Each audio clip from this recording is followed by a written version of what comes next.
मोदी सरकार के राज में मणिपुर के अंदर मणिपुर के अंदर महिलाओं को निर्वस्त्र कर घुमाया गया। खुश नहीं है, मेरी बात सुन, ये मैं कुछ कहूँगा ये बताइए, और ये मैं दुखी क्यों होऊंगा?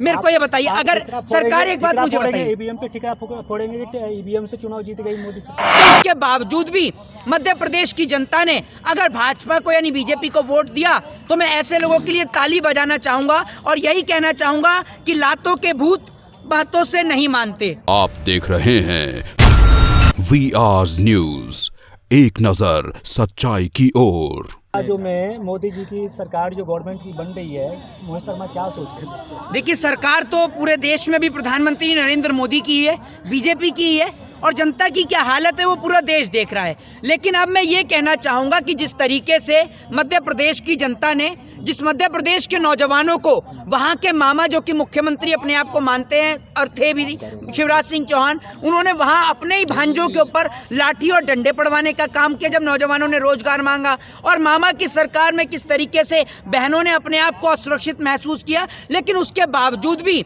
मध्य प्रदेश की जनता ने अगर भाजपा को यानी बीजेपी को वोट दिया तो मैं ऐसे लोगों के लिए ताली बजाना चाहूँगा और यही कहना चाहूँगा कि लातों के भूत बातों से नहीं मानते।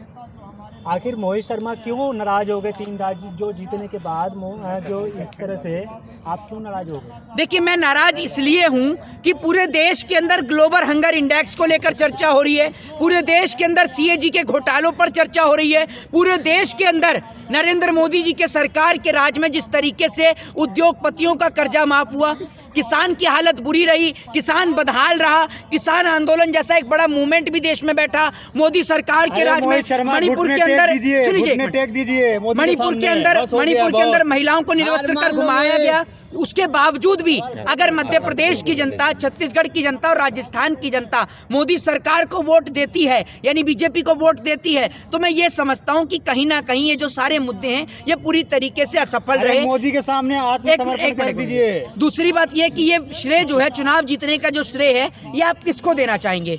आप खुश नहीं है? मेरी बात सुन, ये मैं कुछ कहूँगा ये बताइए, और ये मैं दुखी क्यों होऊंगा? मेरे को ये बताइए, अगर सरकार एक बात मुझे बताइए, ईवीएम पे ठिकरा फोड़ेंगे, ईवीएम से चुनाव जीत गई मोदी सरकार। आपको पता है कि ईवीएम क्या है? आपको पता है ईवीएम क्या है? ईवीएम के ठिकरा फोड़ेंगे आप लोग। मैं पूछ रहा हूँ आपको पता है कि ईवीएम क्या है जो आप कह रहे हैं कि ठिकरा फोड़ेंगे? एक मिनट, आपको पता है ईवीएम क्या है? क्या है ईवीएम की फुल फॉर्म, जरा बताइए। ईवीएम के ठिकरा फोड़ने लगे। अरे ईवीएम का से खुश नहीं है? ठिकरा छोड़िए आप, मेरे बताएंगे। अरे फुल फॉर्म, एक मिनट जाइए, ये तो बताइए कि क्या है कांग्रेस का क्या तमाम होती है नेता, ईवीएम? कांग्रेस का तमाम नेता। अरे ओ भैया, एक मिनट जाओ, जब जिसको पूछो ना चेहरा आकर दिखाकर पूछो, ठीक है? पीछे से जो आप ये जो बार्गिंग करने का काम करते हैं ना, भौंकने।